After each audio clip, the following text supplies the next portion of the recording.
Hello everyone, it's Meg and today I'm going to be doing an updated how I annotate my books video. I've been meaning to do this video for the longest time and I am very excited to finally get into it. I do have a previous annotation video which I will try and remember to leave in the description if you'd like to go and check it out.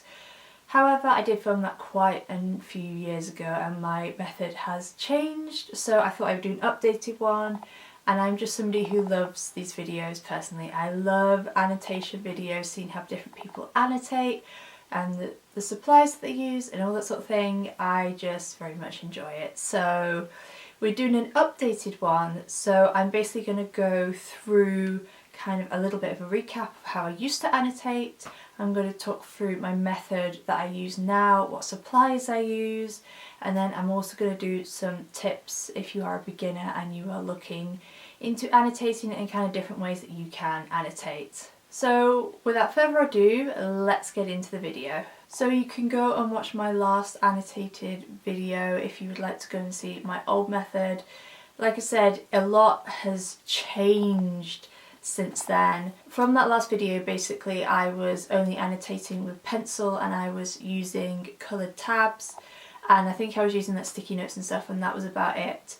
However, since then I have made the jump to using pens and highlighters, and it's just so fun. Like, I never thought I'd actually get to that stage, but I have, and it is so fun. And I guess people have different reasons for why they annotate.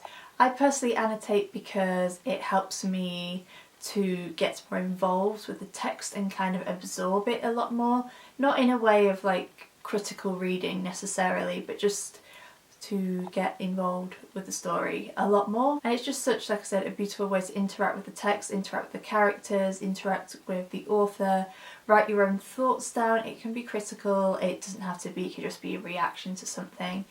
I think it's just such like a fun and beautiful way to read a book, and also it is a great way to kind of personalise your book as well and make it more of your own. I don't annotate every book that I read, it is only like a few selects. Like, I only have a few that are quite heavily annotated because I just don't feel like I need to annotate every book, or sometimes I might just put tabs in and I might not write or underline anything in it because I just don't feel like I need to. But yeah, like I said, it just depends on the book and how much like material I think there is for me personally to think is worth annotating. So let's go through the supplies that I now use. So pens wise, I use these coloured pens here. These are the Staedtler, I'm really not sure how to say that, triplus fine liner pens. So these are the pens that I use. I don't know if that's really focusing very well, but they are basically just very fine markers, and I use these to underline things, and maybe I don't necessarily doodle that much. I might do like little hearts or like little sparkles. That generally tends to be my thing, but I do use these when I'm underlining things. And then if I want highlighters, I have gone through a few different types of highlighters, but at the moment I am using the Zebra mild liner highlighters, and these are the brush ones. They're not like the actual highlighters, but these are just some of the colours. So at one end it has a brush pen. Like I said, I think this is just all that these were the ones I could get hold of, and then at the other end it does have like a little little pen mode, so I don't use that side as much. I tend to use the highlighter side. That's just the side that I personally like to use, but I do really like these, and I find that they don't really bleed through the page, because the highlighters I was using before were bleeding a lot, and that isn't great, especially when you've got books with thin pages. And then I just use just a marker pen, like a black ballpoint pen for actually writing in them.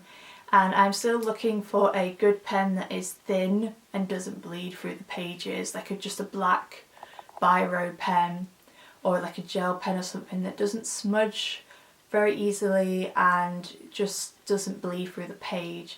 I'm still looking for one of those, so if any of you guys have any recommendations, please let me know, because I don't mind these, but I find them a little bit thick and also sometimes it takes a minute for the ink to come through, and it does leave like more of a transfer in terms of like a mark in the paper, which I don't really like.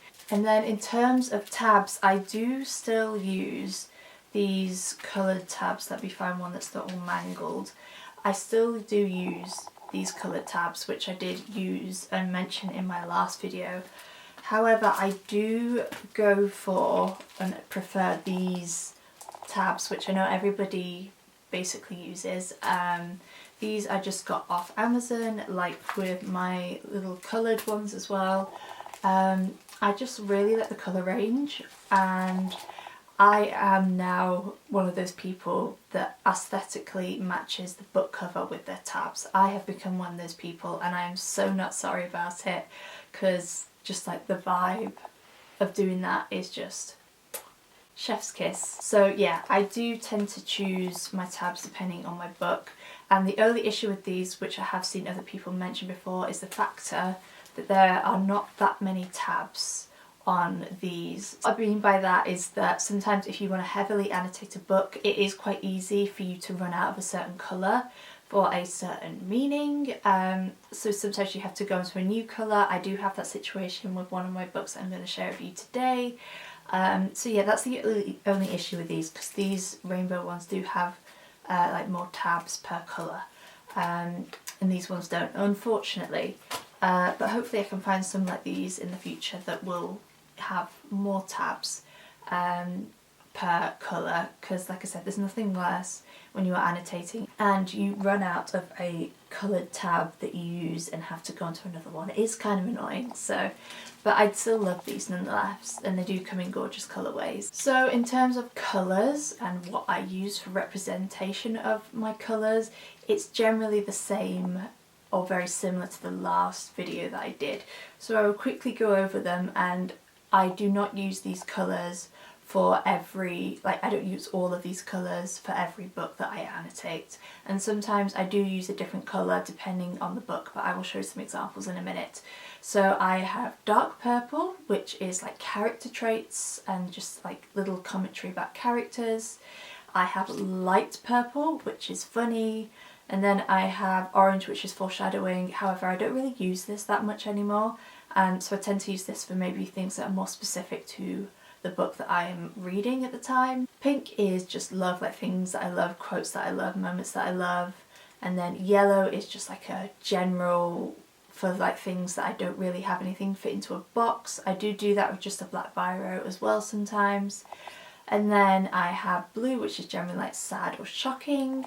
And then I have green for interesting, so just anything interesting in the book that I find, and I want to obviously like underline or highlight. So I generally just use these pens if I want to just underline something if I like it, and then with the highlighters if it's something that I really like or want to pay particular attention to, then I do go ahead and highlight it. And then the last thing that I kind of use really is sticky notes, and these ones I have here are actually clear sticky notes. And from when I filmed this video, I have not used these yet. I do tend to, or have been previously, been using just normal sticky tabs. However, I like the idea of the clear ones more, just for the factor that I can see the text underneath. Wherever I put these books, I can still see these notes. Even I can still see the text underneath. So I am yet to try these, and I am looking forward to kind of seeing what I think with them. So let me show you like a few examples. If I don't feel like I can see them properly, whilst I do in this video, I will insert some like separate clips. So I've got an example here. This is one of my most recent books that I've annotated, which is A Season of Scandal by Laura Wood. It is, you know, quite heavily annotated. You can see that I have kind of gone for a similar vibe in colour compared to the cover. So usually I do like a tab like little dictionary sort of moment at the beginning, and this is an instance where I have had to double up the different colours because of tabs, because I ran out of some of them. So this is quite an extensive amount of tabs. I don't usually do this many in books anymore. So I have all of the ones that I was talking about, and this book has a few specific tabs that I did just for this book. such as for the language of flowers, as this book does include a lot of the language of flowers, so every time there is something to do with that topic I like highlight it or underline it and tab it. Then I also have one for men being disgusting, because it wouldn't be a Laura Wood book without a few not so very nice men in this book. So I did do a few tabs for those as well. So as you can see here, I have just done a little bit of like interacting with the text. I don't tend to write anything too critical depending on the book, but I have just done a few little writing moments here and highlighted, like you might not be able to see here, but I have done a little like broken heart. And here's an example of like sticky notes. So that is a sticky note there where I've just basically, if I don't feel like I can fit it around the edge of the page and I don't want it to be too messy, I just include a little writing moment here. And also if I come to a big bit of text and I don't really want to highlight it or underline it all, I just do some brackets like down here, which you should be able to see. So just basically so then it's just easier and doesn't take as much time to spend all that time highlighting and underlining as well. But something that I have been trying to do with certain books as well is to do, like if there's like sections in a book or every 100 pages or so, to kind of write my thoughts down. So again, this is something that I did in this book as well. I wrote down like all my thoughts in the first section because this book is split into a couple of parts. So I just had some sticky tabs at the end with all my thoughts on them. And another example is Sirens and Muses. This is a book again that is very arty related. So I made a tab for art references or art/art references. So anything that comes up in the book that relates to art, I highlight it or write it down and tab it. It just depends on the book. I'm trying to customize like my colours and my tabs depending on the book and the subject matter. Like in a few of my books, like Under Your Spell as well, this is one where I don't actually have that many tabs. Like colour wise I only have about 5, so I just have them at the front here, and again they are colour coordinated to the book, which is also satisfying. And I thought I would actually quickly include some like poetry books that I have annotated, because I did think about doing a poetry annotation video, but I don't think I have enough substance or enough of a method to do a separate one. So I'll just quickly share with you how I annotate my books, and it is extremely simple, even more simple than doing it with fiction. So I don't have a specific colour for anything really, I just use whatever colour tabs I want.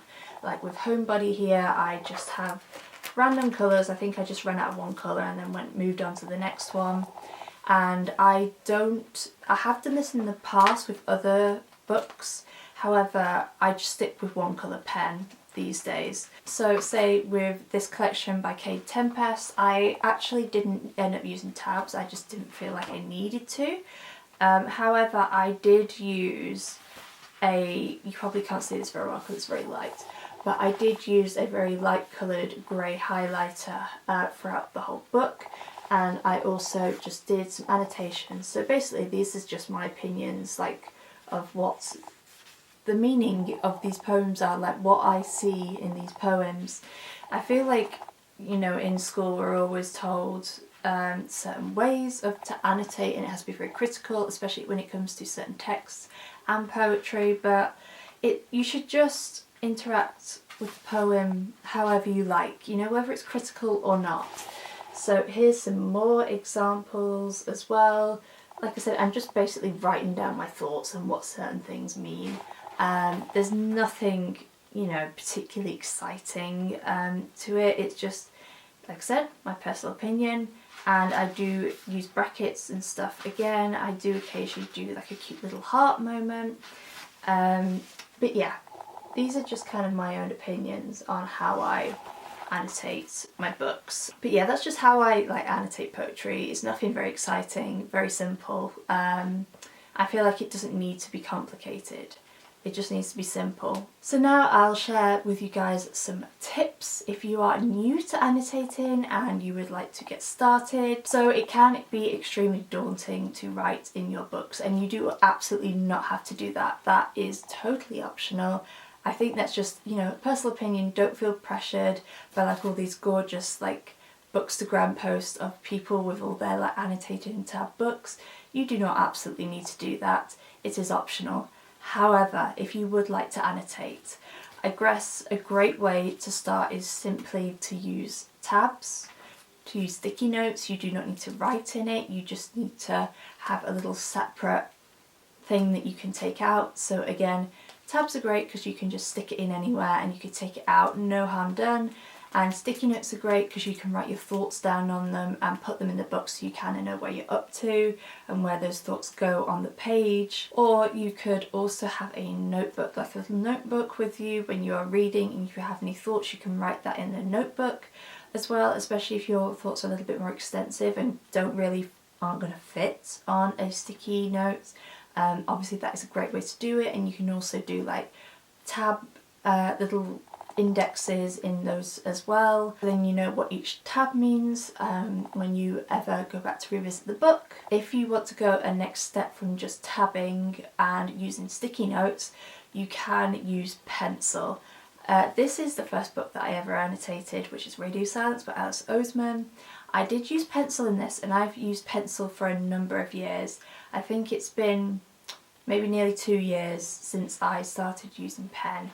And I just underlined stuff in here. It's not very annotated, there's not that many tabs in here, but I do have books such as The Other Bennett Sister, which is probably one of my most heavily annotated books, and this again I did in pencil, and I also stuck an index like tab sheet in, so you don't have to like directly put it onto the page, you can always just stick it in. And again, this is one where I used sticky tabs as well, because this is a book I did write in quite a lot. So hopefully you can kind of see I have got some I've underlined in pencil and written some stuff down the side. But yeah, like I said, pencil is a great way to, if you want to write in your books but you don't want to use pen, if you don't quite want to go to that more permanent phase, because you can obviously rub pencil out. However, I think sometimes if you try to rub pencil out and it's near the text, it can rub the ink away. So maybe just be careful of that before going in. Pencil is a next step if you want to be able to write in your books, but like I said, not have quite that same permanent moment as pen does. And then obviously the next step you can do is simply to write in pen, highlighters, something a bit more permanent, like all of these books that I have shared with you guys just before. Like I said, that's totally optional, and you do definitely not have to have as many colours that I have shown you in this video. You can just use a black pen. That's all you need. Whether you are going to underline something or you are going to jot things down, you can just use a ballpoint pen. That's all you need. Like I said, definitely try and get one that doesn't bleed through the page, because that is not cute. Or sometimes if you want to, you can just go in with maybe a colour pen and a ballpoint pen, or you can just go for a highlighter instead. You can honestly mix it up however you like. I think annotations are such personal things, and the method that you choose is so personal. So honestly, you can use as many colours as you like, as little colours as you like, no colours at all. It really doesn't matter. Like I said, just find a method that works for you, and I feel like it is something that develops over time for sure. And just to finish off, here are some of my probably most annotated books and tab books. How stunning and satisfying is that? Like I said, it's a mixture of coordinated colours and not so coordinated, but it's just such a fun experience to annotate a book. I think it, like I said, it does definitely make it a lot more personal, and it is a beautiful way to interact with the text and the characters in the story and have your say on it, basically, and interact with the author as well. I think it's such a fun way, and I know that authors get so excited when they see you annotating their own books and writing in them. I think it is just so fun, but obviously totally optional. Never feel pressured to annotate unless if you want to, of course. And one last thing, if you do want to go like extra and go the extra mile, there are these library stamps and like they like make an imprint on the page, but you can do it with ink, or like I said, whatever these imprint things are on the page. Don't know why I'm doing that, but I got one for Christmas. Like I said, it is totally optional, but it does kind of tie in with this whole like annotation thing because it's making your book more personal. But it's these here. So this is a stamp that I got, so it's just ink and a stamp, and it just says the Library of Meg, and I just think that's so cute. So that again is like a little cute extra moment if it's something that you are interested in. But like I said, totally optional and absolutely not necessary, just a really fun way to personalise your books. So I think that's it for this video. Thank you guys so much for watching. I feel like this was a little bit of a rambly, kind of all over the place video, even though I have made notes for once in my life for a video, which are right in front of me. But I hope you enjoyed this video nonetheless. Hope you enjoyed seeing my updated annotation process. Hopefully you found some new tips if you are interested in annotating or getting into annotating. I hope this video was helpful for you. Thank you guys so much for watching. If you like this video, please give it a thumbs up and subscribe if you have not already. And make sure you follow my Instagram and my Goodreads, which is down below in the description, if you would like to see more bookish content that you will not find on this channel. But thank you guys so much for watching. I appreciate you so much, and I will hopefully see you again very soon. Bye guys!